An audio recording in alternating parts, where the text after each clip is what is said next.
hopefully I can add you. True start a live video. Hello. Okay, so I'm just trying to join here. Okay. So another live. Hopefully this week works better than last week. I am working out the kinks on a new streaming platform here. So a couple of quick things we've got. The newsletter comes out tomorrow. If you don't already subscribe for that, you can head over to churrobuzz.com, or you can sign up on our Facebook group, and the link is on our bio on Instagram, or it's on the bottom menu on the front of the Facebook page. And that comes out with all kinds of different things to do, whether it's websites to visit, recipes to try, activities for the kids or adults, all kinds of different things. We're trying really to cater the newsletter to the current health restrictions that we have. So that comes out tomorrow if you're not already signed up for it. And the BuzzBox, guys, what a great response we had to that. I am super excited. We have hit our goal, and we're trying to hopefully get together a few more because the orders are still coming in. You still have time to get orders in this week to get it if you need it shipped for Mother's Day, or if you're buying it for a birthday, your friends, anything else, by all means, drop us an email at info@churrobuzz.com. Super excited that people are excited for the BuzzBox. I've had a really good time putting them together. I'm starting to get all the product together for them now, so super exciting. If you haven't seen already, people have been lighting candles every night at 8:30, if that's something you want to get into as a show of community support for the tragic events that happened this weekend. And on Friday, we do have the Nova Scotia Remembers, which is happening at 7 o'clock on Facebook and on YouTube. So there is an event page on Facebook you can follow. We're going to be sending out the link as well on our newsletter, which comes out tomorrow. And I'm actually not sure the full details on what that entails. It's not listed on the Facebook group there now, but I've heard it on the radio, heard a lot of people talking about it. Should be a really good thing to tune into. Nova Scotia Remembers on Friday night at 7 p.m. So tonight we are talking with the illustrious Debbie Lawrence. Now, if you're not familiar with Debbie, you need to get on this train. I have met Debbie, I don't even know how many years ago, but I've had the extreme privilege to work with her on a personal side as well as a professional side. And I'm going to try and bring her in on Instagram here now, Debbie. So, excuse me for a second. My dog is going bonkers here behind me, if you wonder what it sounds like. Debbie, are you watching me there on Instagram? No, I can't see you there. Okay, sorry. Usually I'm telling Instagram sorry on Facebook, but we got a request from somebody else there. Okay. Now, sorry if I saw someone else going through this the other day, trying to bring someone into their Instagram conversation where they couldn't, but I don't see you there.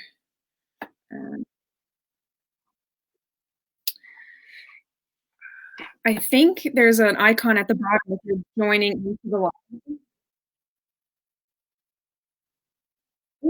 That's oh, there you go. So how do I get you to join? Go live with. Oh, it says Debbie Lawrence unable to join. Now, you wouldn't have privacy settings or something for that, Debbie, would you? Yeah, you are watching, but for some reason it won't let me allow you to go live with me. Yeah, really weird. Okay, hang on. So I'm going to bring you on Facebook here first. Or, sorry, Instagram. I keep having this trouble with you every week. Okay, so going live, and there we go. We're working on one platform out of two. Sorry, guys. And now it won't let me do anything on Instagram.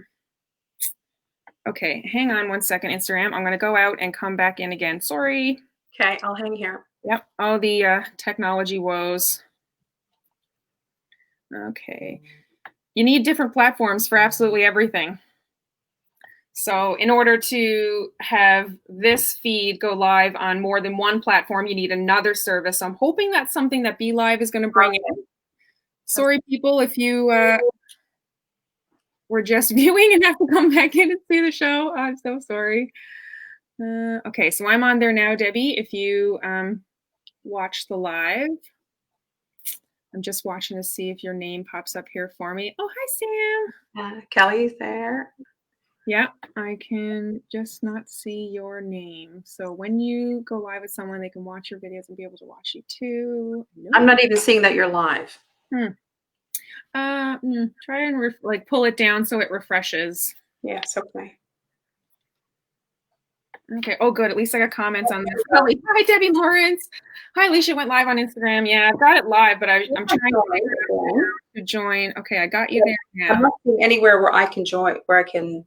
No, it's I can see the people I can add, but for some reason your account says unable to join. What do you want me to do? Honestly, I don't know. I'm not sure what the setting is there. So I'm going to leave this going because they can still hear you. They just can't see you. Okay. So if you're just joining in, sorry, it always takes me a little bit of time to get going on both platforms and get everything synced. This is the new age that we're living in, unfortunately. We are talking with Debbie Lawrence today, and pretty well timed. We're going to have a conversation about compassion and kindness and self-care. And I think those are all things that we could use a little talking on this week. Anytime, but this week especially. Especially this week, yeah. So you were saying earlier that you teach. If people don't know who you are, let's give them a little introduction to who Debbie Lawrence and Abundant Living is. Okay, so I'm a business strategist. At my core, I'm a teacher. I spend a lot of time teaching corporate groups and clusters of business owners, and I also do some life coaching as well. I have podcasts, a Compassionate Leader School podcast. Yeah. You know, it's funny. I haven't listened to many podcasts since I've been off, but I have all yours queued up on my phone because I usually use my gym time or my walking time as my my podcast time. But that's one of the things that's kind of fallen to the wayside. But I'm really glad to hear that you're doing those. Yes. Yeah. That was something I started to do back in January, and it's been very timely. Yeah, no kidding. So I have had the good fortune myself to work with Debbie on classes through the advanced labor and education with a lot of time at the wisdom table. Absolutely. And I've even gone to you on a personal level, aside from that, to do one-on-one training with you, personal and business as well. And that's been invaluable to me.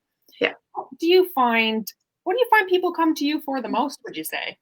Oh my heavens. It's a blend. They predominantly come to me for business related things, but we don't separate our personal life from our business. And that's why the life coaching is an integral part of everything that we do, because they're interconnected. So often there's a business issue that we're talking about, but there's an underlying current of something that is happening in their personal life as well. And we spend a lot of time these days talking about leadership and trying to lead the kind of company that people want to lead and be the kind of leader that they want to be. And people are very intrigued with this idea of compassionate leadership.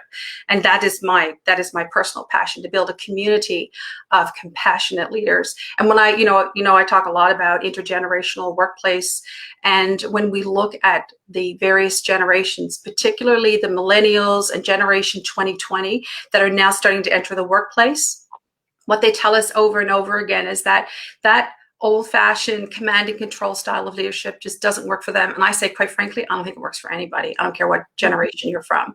So it's about how do we show up appropriately vulnerable, which is really challenging for a lot of people to do, because we've predominantly been trained to be armored, right? To put on our shield. Even through everything that is happening this week, I've been talking to groups of people for days. And for some people, it's very easy to talk about how they're feeling. And for other people, they're afraid to go there, and all points in between. And it's about not being armored up, not listening to those things that we have been told about suck it up and be tough and don't show your real emotion, or, if you want something done, you got to go do it yourself, those kinds of things, and learning what it really means to be a compassionate person first, and then a compassionate leader. Yeah, you definitely have to be one before you can be the other. And I think we all can be compassionate leaders, even if you're not in a work position where you are leading.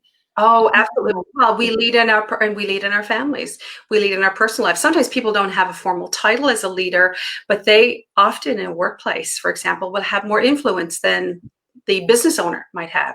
So, this notion that Robin Sharma wrote a book many years ago called A Leader Who Had No Title. And I think that everybody needs to dig in and really explore this thing called leadership. And as I say to my students in my programs, you cannot lead a group of people if you can't lead yourself well. That's very true. And yeah, it really does start with yourself. And I know I really wanted to use my platform when this all happened this weekend. Like I so struggled on Sunday and Monday going like, okay, what can I do? Like, what can I do? What do people need? And I couldn't even function. And that's the definition of compassion, Alicia, right? It's empathy is when we can connect with someone and connect with how they're feeling. We can imagine, oh my gosh, if I were in that situation, I would at least feel this and that would be awful. And then compassion takes empathy up a notch because it says, I can feel all those feelings. I can have all those emotions, and I'm deeply driven to want to help or to support or to mentor or any of those things. So that's where that's coming from. That's real compassion. Good to know. A few people asked me when I said I was doing this, I was like, do you think you'll get through without crying? I'm like, probably not. So I'm going to leave these here just in case. You never know. Never leave home without tissues. I love tissues in every room, but now especially, I do have some comments I want to throw out there. Kelly Ash, go figure, says, hi, Debbie Lauren. Kelly Ash. Charlotte says that she sees us live, got the notification. Sarah says 2 of her favorite women. Your love too, Sarah. People confirming I was live. I couldn't see either. The wisdom table is Kelly's favorite table to sit at. Melissa Page Webster's Debbie is awesome. I've missed you, Kelly Ash. Need you back at the table. Yes, and she said you push us to get comfortable with being uncomfortable, and that includes showing the compassion component. Yeah. Absolutely. Oh my God, there's so many people tuning in here. That's great. Hi, Michelle. Charlie, excellent. Yes, the kitty, I had to put her up because otherwise she'll jump up and then she claws me and then you get a much different reaction. So I can't lock cats out of anything, unfortunately. I locked Taco in the car, so he wouldn't. Yeah, see, my dog isn't too bad. She's generally lethargic-ish around, but cats are a different breed. They just bawl at you until they get your attention. But I digress. Before we went live, you had mentioned today you had full classes today as regularly, and there was a lot of emotion and dealing today. So like what kind of things are people? So it's interesting. We do these 10-week, 40-hour programs. And today was the first day for 2 of my programs. And I did 2 programs yesterday. In light of everything that's been happening, normally on the first day of a program, everybody introduces themselves and we carry on. And then every subsequent week, as you know, Alicia, we do a check-in. But these are all people who've been at the table many times and they knew one another. And also, even if that wasn't true, I felt it was really important to check in and see how people were. And it's been interesting because ever since we go back when this COVID-19 thing started to happen, and so this is week 6 of it, we were at the tail end of programs, and we had, in one case, I had a week left, another case, I had 2 weeks left. And I decided that I would continue with the program online, and then we have been meeting as if we were coming for a program every week ever since. And then I reached out to people like you who had been at the table before, and so for the last 6 weeks now, I have been doing days, mornings, afternoons, and evenings with groups of people checking in and seeing how they were. And it was challenging enough with COVID-19 and to watch the roller coaster. One week somebody would be great and focused. The next week it'd be like, oh my gosh, I'm completely lost and I feel unproductive and I'm beating myself up because I think I should be doing better and all of those things. But then what happened this past week, I was just, it's like COVID-19 on steroids. Oh, and checking in this morning, for example, just the grief that some people are feeling. And really, I felt privileged that they felt comfortable enough to share in the room and with the group exactly how they were feeling. And so, we spent our first hour, everybody sort of checking in, and people were in different places for different reasons. And then we were able to refocus and spend the next 3 hours doing our programming. And I think on both days when we have done this, when people have been in some cases very raw and very appropriately vulnerable, but very vulnerable about what they were feeling. And then the group was able to offer some support. And of course, it's how we practice and how we learn how to be compassionate with one another, which is how we help to develop compassionate leaders. And I'm talking men and women, all sectors, all age groups. And then at the end, when we do our checkout, it was really good to hear so many of those people say that this was a really good way to spend the morning. And I feel less isolated right now. I feel connected and I feel grounded enough to be able to go and do something with my day, even if it is just to make supper for the kids. Yeah, but people, there's deep, deep grief in our community, and understandably so. And it's just begun, really. This is what we call a collective grief. We were already in anticipatory grief around what we were going to face when we talk about coming out of this COVID-19 thing. Nobody has any idea, because it's unprecedented, of course, what that's going to look like, what that impact is going to be. And so as human beings, it's natural for us to sort of think about what it could be. And because we're human, we are generally wired to awfulize more. Most of us are, and we'll think about those darker scenarios. And so people were already dealing with that. And then just the whole loss of life and just loss, it's just loss everywhere. So we were in a collective grief. And then this happens. And it was just tremendous. Yeah.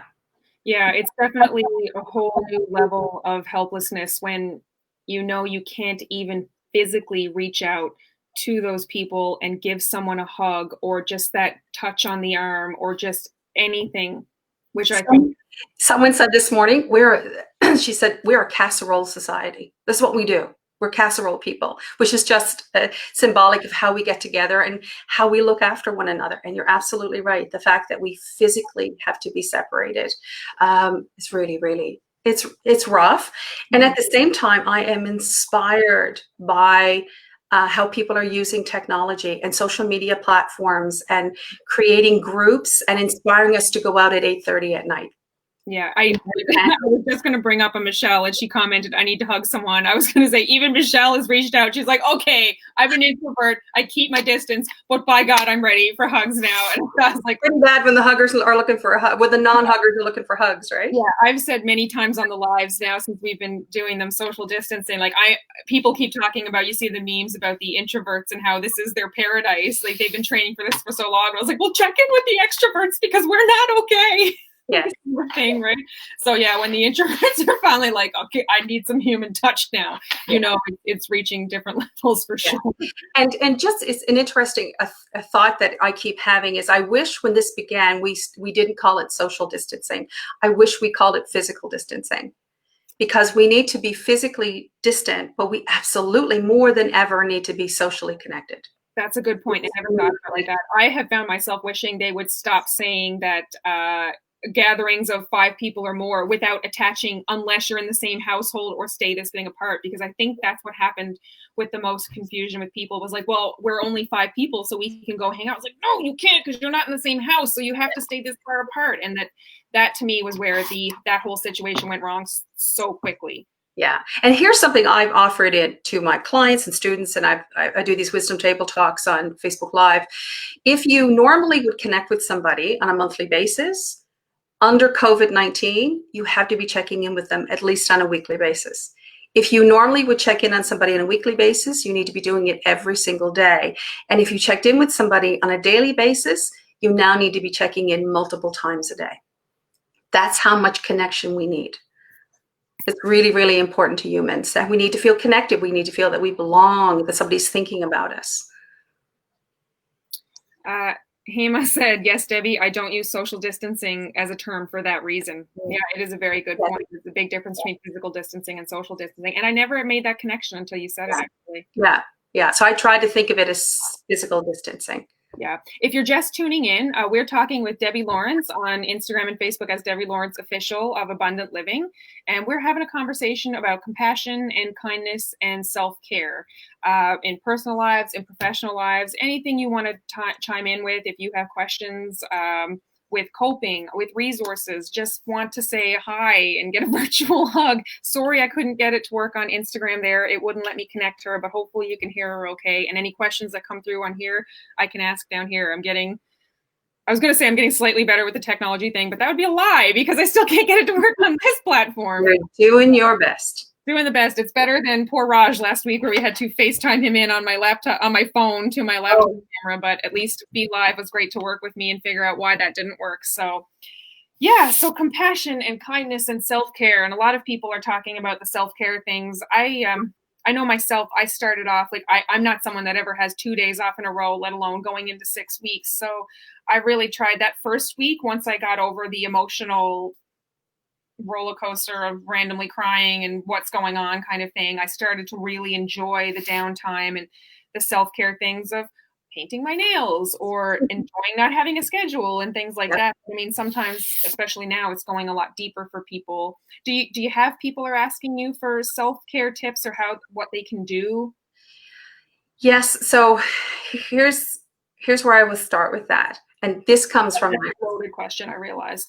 Yeah, my husband has been a great teacher for me to remind me that stress and grief and any of those things is not a competition, first and foremost. And so sometimes we get comparative and we think, well, I don't have as much a reason to be as stressed as I am because my circumstances are different than somebody else's. It's not a comparative thing.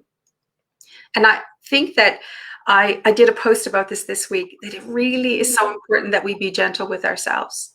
And it's okay that you get up today and like I was talking about how every day I try to do 3 things. I've always been wired this way. When I brush my teeth, I'm thinking about 3 things I want to get done. Well, there have been some days during the last 5 weeks. Monday was one of them. It's really hard to focus. It's just, you start to do something and you just would God, I don't know if I got it in me, or you get partway through it or something that would take you a half hour was taking 2 hours to do because I just wasn't focused. And it was a tough day and I just allowed it. I finally said, look, I'm just going to give into it and I'm not going to push myself that hard. So I always had the intention of wanting to do 3 things, but those 3 things, quite frankly, under these circumstances, because there ain't nothing normal about this. Right? There was somebody recently who said, we're not working from home. We are at home in the middle of a crisis trying to get some work done and just trying to get stuff done. That's where we are. And that was before this massacre this weekend. So again, that just takes it to a whole new level for us. But if your 3 things that you got done were that, number 1, you got out of bed. Number 2, you brushed your teeth. And number 3, you managed to make supper for the kids, even if it was craft dinner. If that's where you are, then that's okay. It only should start to concern you if you're 7 days into it and you haven't gotten off the sofa yet. But it's okay to have those days. And you'll have other days where you will be focused and on fire and you'll think, wow, every day was like today. And then tomorrow it won't be the same. It's because we have this unrealistic, unfounded expectation that somehow it should be normal. And we keep forgetting to tell ourselves that there's absolutely nothing normal about it. And of course, if you want to think about things that you need to do, I think having some sort of a routine is really important. The people who are doing the best mentally are the people who have stuck to some sort of a routine. It may not have been their pre-COVID routine, but it is a routine. And they do things like, I get up and I take a shower and I get dressed so that if the doorbell rang, which is not going to ring, I wouldn't run away. Right? It's not. Nobody's coming. But if I had to go to the pharmacy, I wouldn't have to rush. It's about feeling like I'm going somewhere. For some people, I had someone this morning who said, I was really excited to put makeup on. Like I got up and did my hair and put makeup on. I put earrings in. I'm wearing my pajama pant bottoms, but in the upper part of me, I actually feel good. So, and it's having, like, I have a routine in the morning that I do. And I have decided that I need to be in my home office by 9 o'clock in the morning. And then I have a startup routine for that. And I hit it 85 to 90% of the time right now. And every day until my programs began, it was really lovely. My husband and I stopped at noon. We got lunch ready and we had lunch with the Prime Minister.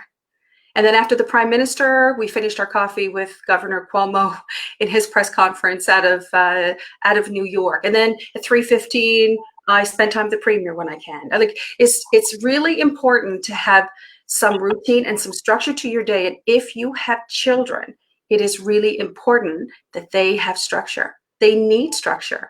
Um, and and I think for me, for example, I've had to minimize my exposure to media. So I check, as I said, check in with the Prime Minister, Governor Cuomo, Premier. I'll watch the 6 o'clock news, and I'll do my social media feed a couple of times a day. I'll allow myself 15 minutes. I've really had to crunch it down. And especially today, yesterday, the day before, it wasn't healthy for me. That was not going to help me. And then the other thing, of course, we know is that when people spend too much time on social media, they do that whole comparative thing, and that's not healthy for them as well.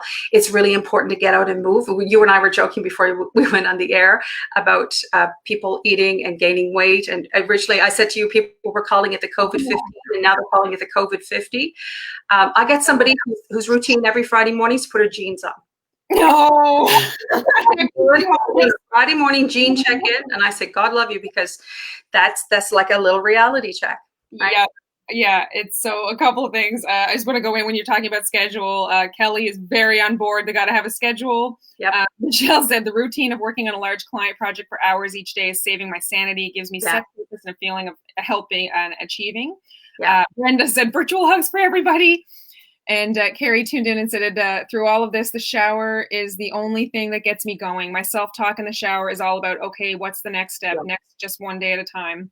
Yeah. And me loves Debbie. Yeah. Yeah. Her too. Yeah, I know, Carrie. Yeah. I've struggled greatly with schedule, as I talked to you about. Okay. Let's talk about it. Let me do some coaching with you around your schedule. Yeah, I'm getting, so we met on Wednesday night. Friday morning, I was supposed to start a class. Didn't even know it was Friday, didn't know what time it was. And usually my routine is I check my email first thing off the bat in the morning, and I didn't this morning. I was like, no, I'm going to get up. I'm going to do this. Probably about shortly after 10, I had done my workout. I was still sweating. I had thrown this new cookie thing in the oven, protein cookies, sat down on my email, and here was a list from the teacher. I was like, are you still joining us? And I was like, oh my God.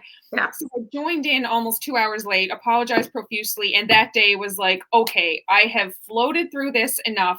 I need to commit to a schedule. But the honest truth was I was enjoying having no schedule so much that it didn't matter where I was when, that I had gone the complete opposite, I think, to everybody else. Was like, I could live this way forever. I'm worried I'll never go back to work because this is too good.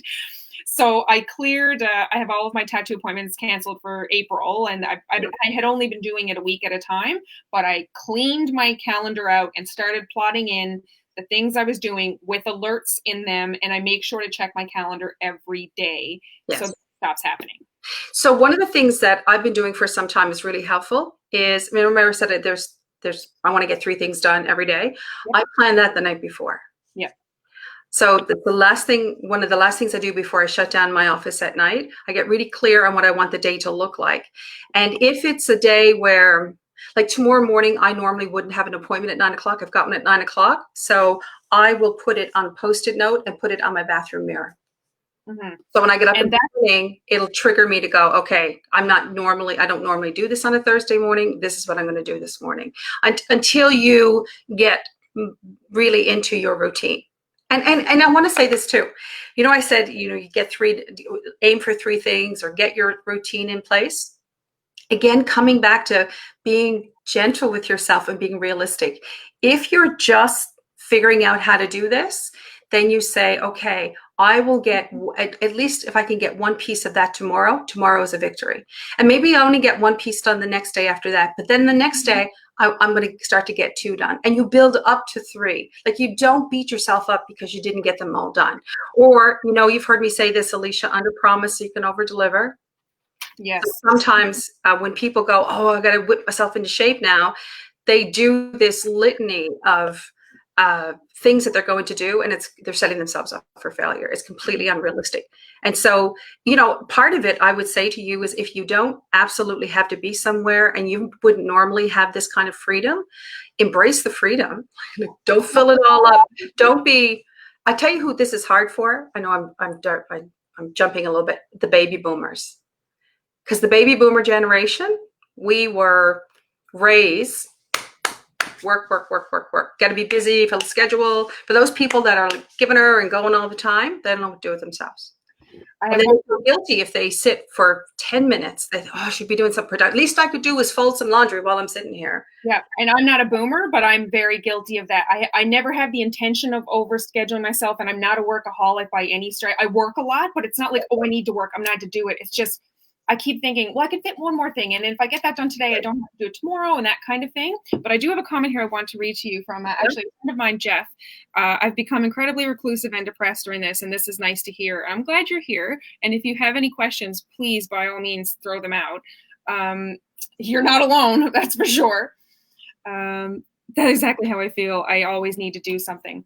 I don't feel like I miss the days when I just had one full-time job and I was just tattooing. Mm-hmm. I would have like Sundays, if I didn't have to leave the house on Sunday and I could binge watch something all day Sunday, oh, that was my jam. And I never, well, up until COVID, I never got those anymore. Yeah. At the same time, I was incredibly happy. And I had this conversation with another business owner friend of mine at the level of productivity I had achieved, and not on purpose, just like I would wake up at a good time and have my breakfast. I was listening to podcasts while I was at the gym, so I was getting those in if I made it to the gym. I would come home and have my supper prep, so it was easy to cook, and I'd sit down and catch up on emails or whatever. Like I had everything down to a science. I slept better because I was tired from a long day of work, and I felt like I was getting enough done to shut my brain off, to go to sleep.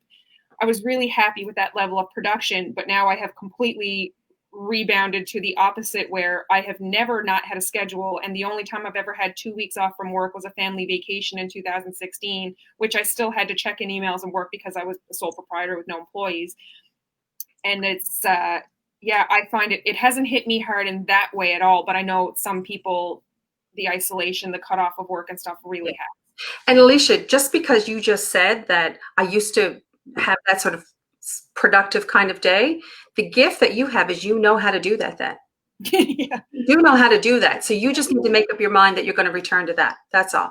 It's true. And I feel like that is the conflict. I know one thing, a lot of people have said like it's a reset button and I'm not going to go back. And I'm definitely one of those people. Like I know that when I do go back to work, I'm not going to do that to myself where I'm absolutely gunning it to each appointment or meeting or whatever, because I just have enough time scheduled for everything. I say that my intention is to space it out more so that I have this feeling of downtime versus wow, I got so much done this week and I'm so glad, but I am wiped. Yeah. And I did a wisdom table talk about this just on Thursday about acting as if. So I would encourage you, if you really want to say, I don't want to, this is something I have said, I do not want to look back on this time. I see this time as a gift. I don't want to do woulda, shoulda, coulda. Yeah, definitely. I want to know that I made good use of it. It doesn't have to be amazing use of it, but I did good stuff and I didn't squander the gift, because there is a gift to all of this. Yeah. And so if you are really committed to doing that, then I would encourage you, or anyone, if you say, I want to be somebody who's really productive, or I want to be somebody who's really organized, or I want to be somebody who's eating really healthy, then act as if. And when you go to do something, you would say, if I was somebody who was really committed to eating healthy, would I make this choice right now? Would a super productive person sit here and watch another hour of CNN this morning? They probably wouldn't. They would go and do something that was much more productive. So that idea of acting as if, acting like that person that you want to become, helps you become that person. And I'm talking about fake it till you make it. I'm talking about really try to act as if you are that person. Yes. And you're right. And I have been trying to meet in the middle already at this. So I had my downtime off where I did nothing. And even with Churro Buzz, like in the beginning, I was like, am I going to keep doing this? Well, I just let it go for now until this is doing. And honest to God, every Monday, I'm like, I'm not going to do a live this week. I'm going to take it off. I never do. I haven't. I always, something comes up and I was like, oh, but this would probably be a really good opportunity to do this. Or same with the newsletter. Like, I'm not doing a newsletter next week. I won't do it. And I do because, and it's not the routine. It's that because that's what a committed business person does. You made a commitment to give us a weekly newsletter, and you're acting as if you are somebody who's committed, and therefore you show up as somebody who's committed. It works the same way. And people are, I think I wouldn't do it if I didn't get so many people reach out to me to say, thank you for doing this, or I love that you did this, or someone told me yesterday, like on my own personal account, I do, Glenn just said, hello, wife upstairs. I got some comments to get back. Oh shoot, Glenn, I lost my train of thought. What was I saying? I wasn't. You know what? And I'm distracted too. I'm chuckling at Glenn's comment. Right, it was hilarious. Yes, instead of having the newsletter because of the feedback that people gave. Right. Yeah, it's on my personal account, I started off doing as kind of a record for myself of doing just a funny check-in video every day. And then as the weeks went on, I was like, are these stupid? Like, you know how you click through people's because you're just tired of seeing them. But I've had so many people send me messages. And yesterday alone said, you got to think that might be one of the positive constant things that people have in their life right now. It's not you're saying anything, mind-blowing or that's going to help people, but it's just a happy distraction or what it is. But what I actually meant to say was I've met in the middle and I've been filling out one of these every day and trying to for the week. It's a to-do list with like your tasks, your errands, your correspondence, and your notes. Yes.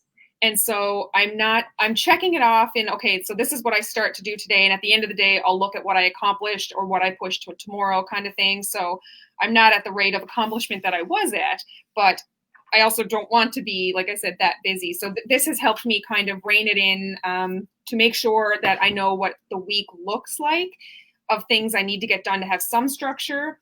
But again, it has been, like you said, being soft with myself to say, like, not beat myself up because I didn't get all those things done. And there was a long time where I would have beaten myself up for not getting the things checked off I needed to.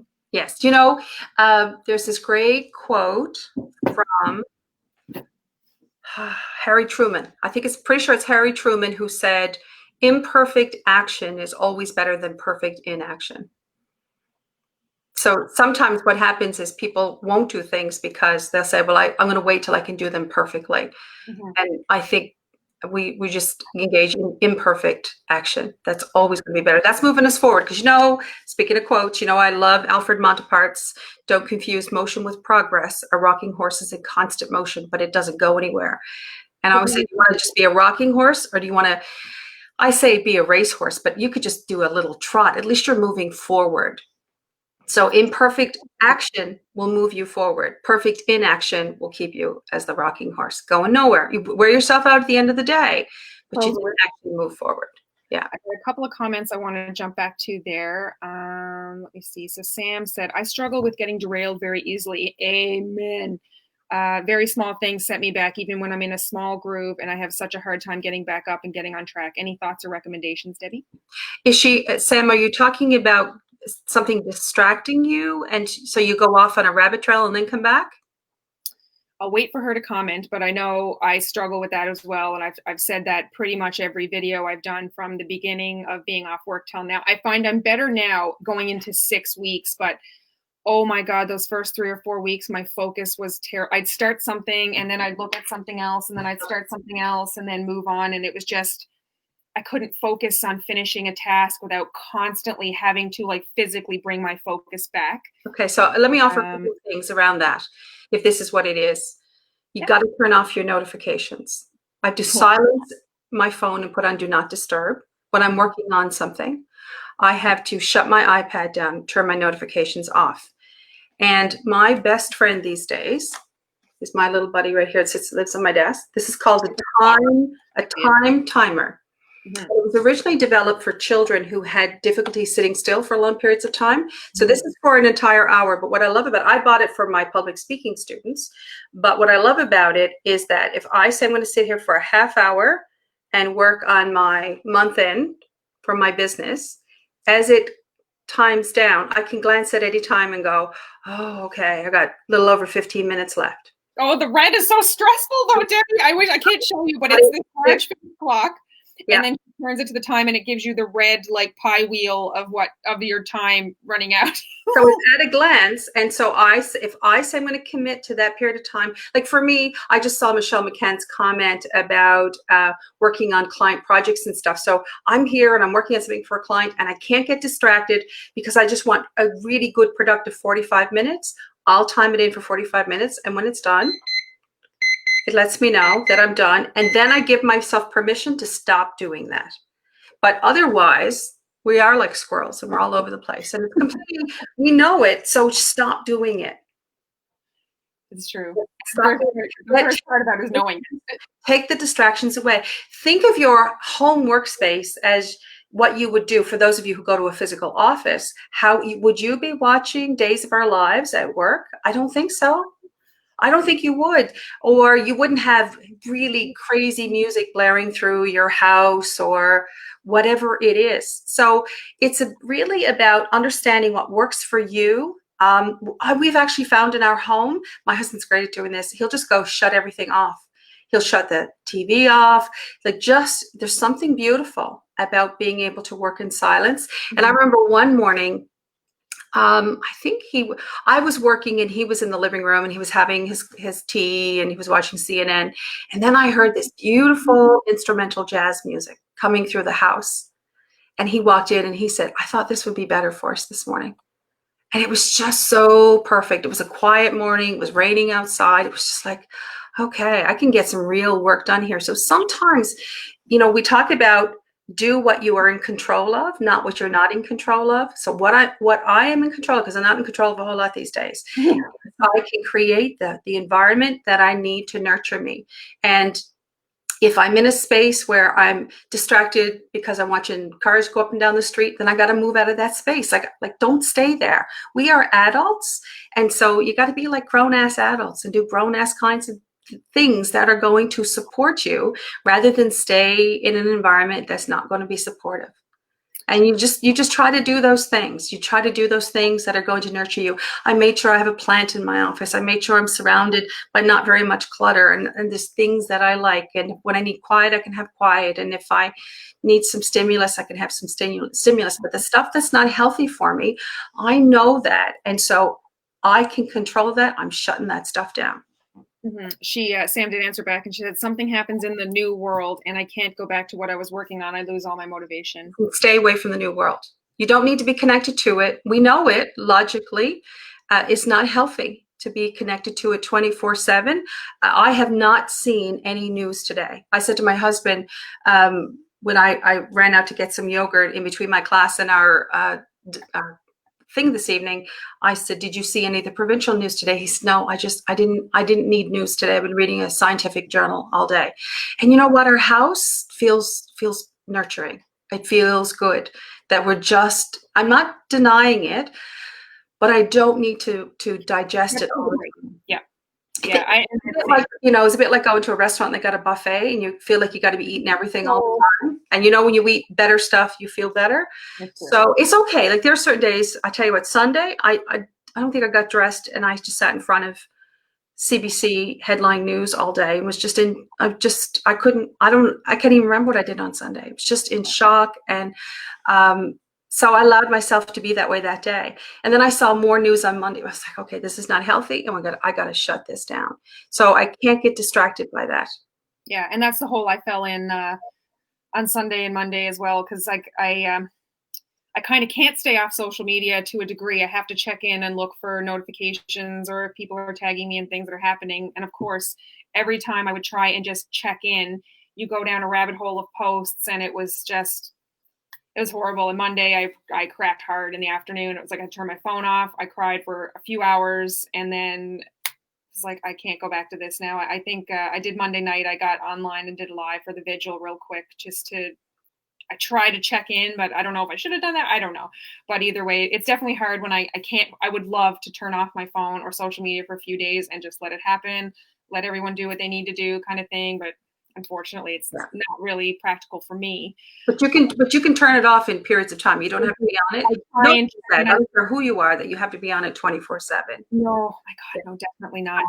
I do have a few more comments I want to get here before it gets too long. I see someone was asking about the timer, and I'm glad Carrie said she has them at health walks. It's a great tool. Yeah, and that's what I've been putting in. I had a good Kids conversation too. a friend of mine who is in a similar position to me where she has 2 or 3 different jobs, and we had a FaceTime meeting a while ago. I was like, "How do you manage them all?" Like, and she said, "I literally, my schedule is block, block, block, block, block. I allow myself 2 hours for this. I have 1 hour for this, and I have to adhere to it as best." Yeah. Kind of. So, Susan, I saw some comments about Zoom. I saw one Melissa had posted, and I think Reg was talking about isolation. Melissa was talking about spending so much time on Zoom.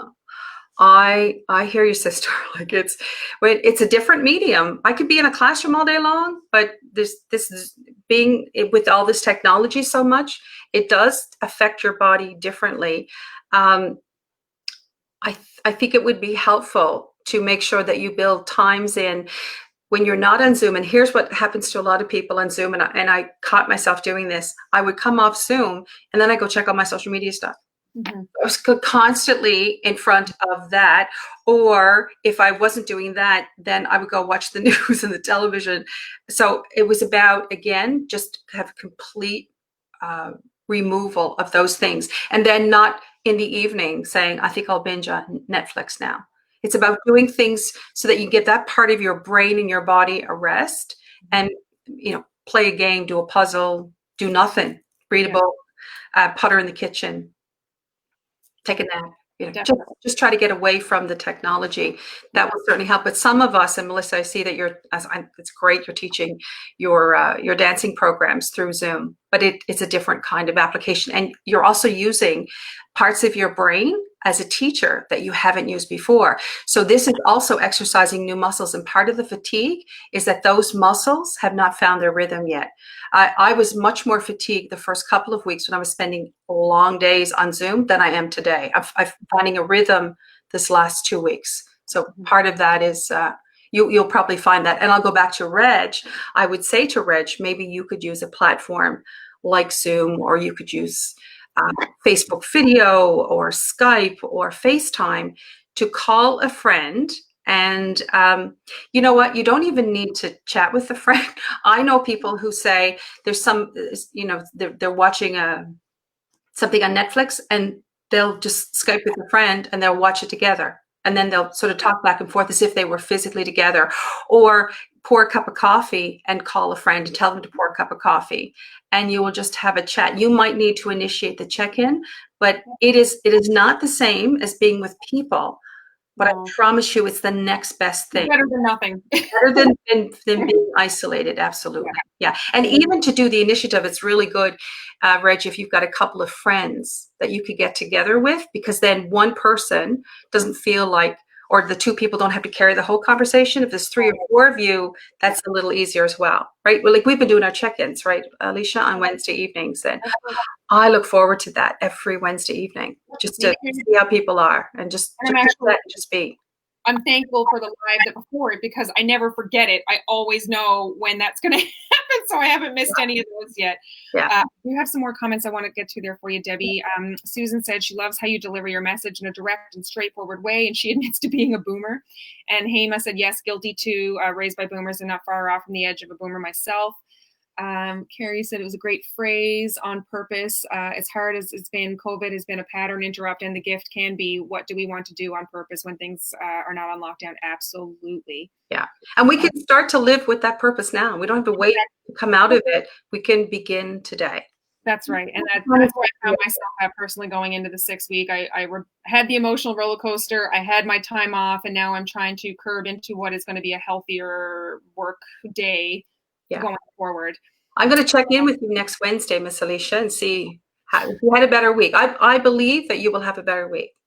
Each week has been a little bit better for sure. And like I said, now that I've physically made that point to clear out my schedule of what's been canceled that I've been leaving in there and set a new one, and my to-do pad, I'm having a lot less problems with that. And so what percentage of your calendar do you not want to fill in? You just want to have what we call it, white space. I love white space because there's no plan. You can do absolutely everything and nothing. See, not only do I not have white space in my calendar, I have 4 calendars that overlap each other between my tattoo schedule, my Turo Buzz schedule that we need to know, and I would have Tasha doing. Yeah. And then there was like my personal schedule of like, oh, this is my doctor's appointment or my dentist appointment. And then there was another schedule on top of that. So, Wow, that's a lot. So, this week moving forward, how much white space do you want to build in? Like 25% of your schedule? I think for sure, yeah. And especially what another problem for me is that my partner more than half the year works away, so I can work those insane hours and it doesn't matter. So if I'm working till 10 o'clock at night eating food at my desk or living at my desk, it doesn't matter. But now he's home and will be, for how long. I want to have a healthier schedule Yeah. when he's here. Melissa did say definitely enjoying having some downtime at home, but struggling with the Zoom fatigue, which we just talked about. My fabulous faculty have moved to teaching online, which is amazing, and my nieces are doing that, and I think it's great. Seeing the kids is amazing. It's something about not being able to be physically present with them that is really draining. Absolutely. You're all feeling it, and easy to tell that the kids are too. Michelle was like, focus, what's that? Squirrel! Yeah. Judy, lots of great advice here. She has the timers. Oh, they sell the timers. That's good too. Yeah. Carrie at Health Walks sells the timers. Right. So Charlie, if you didn't see that, Health Walks on Prince Street up by Great British Grub, and not to mention the amazing shoe department they have there. I may or may not be wearing my Birkenstock season.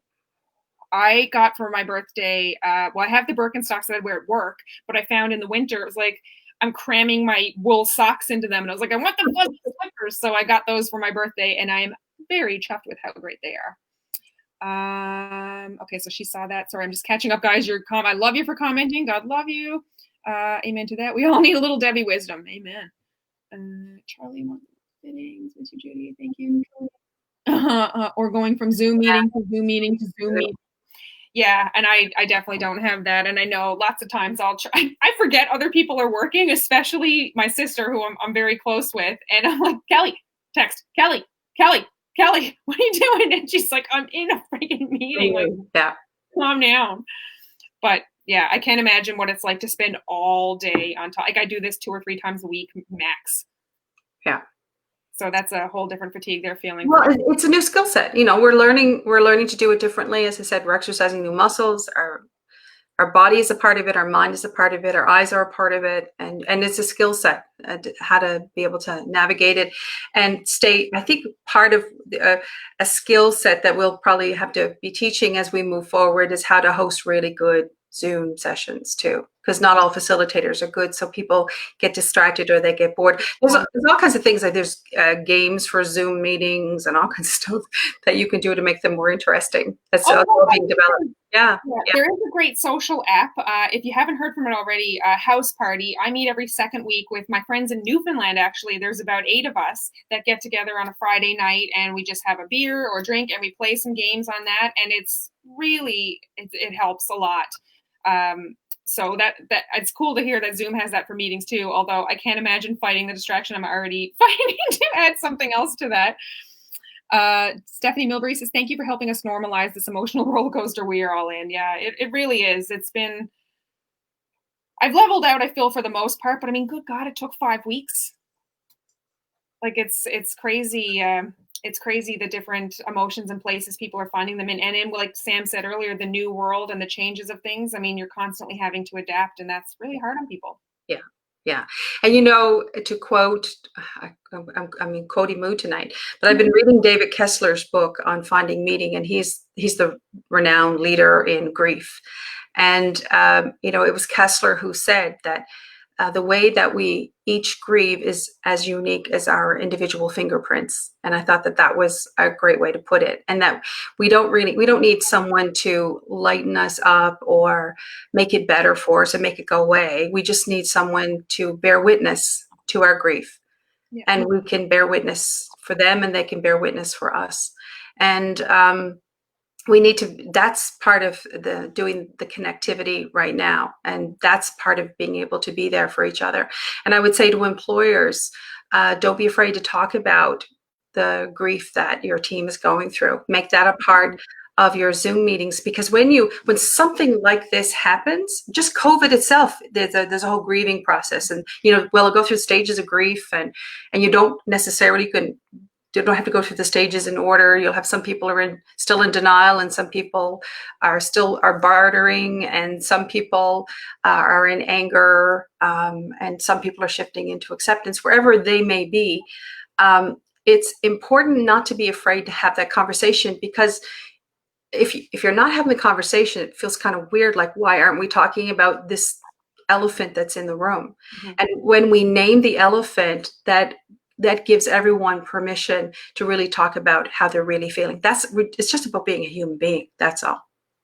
And Yeah. being compassionate and kind and patient and gentle with one another. I had some participants this week who said, I can't start my program today. I'm just too weepy, or it's not in me. And you know what? That's okay. They'll be back next week. We'll be happy to see them. And some people weren't sure. And I said, join us. If you feel you can't, then you can exit. That's the nice thing about Zoom. You can zoom in, zoom out, and everybody has stayed. But I think it's just about meeting people where they are and not having any judgment about it. Yeah, and that's one thing I don't like to use the word regret, but on Monday past, our beloved Sam and her Women's Social Network had a roundtable Zoom session, and I had planned to attend, but I had such an emotional crash on Monday afternoon that I couldn't fathom checking into that, and I didn't want to be a downer on the group. And I had chatted with her after, and she'd said how it was great, and at least one person cried at least once throughout the evening. I was like, oh well, I could have really tuned in and listened. I didn't even have to have a camera on if I just wanted to hear it. And I'm sad that I didn't do that, but it was what I needed at the time. A few more comments there. We are more alike than we are unalike, right? So when we just sometimes need one person to start it, and it opens up the door to give others permission to share wherever they're coming from as well. And, I appreciated that, Hema, right? That we don't need anyone to tell us how to grieve, and we don't need somebody else to tell us what's normal, because there ain't nothing. We should just throw away that word normal. There's nothing normal. We are where we are and how we are. Yeah.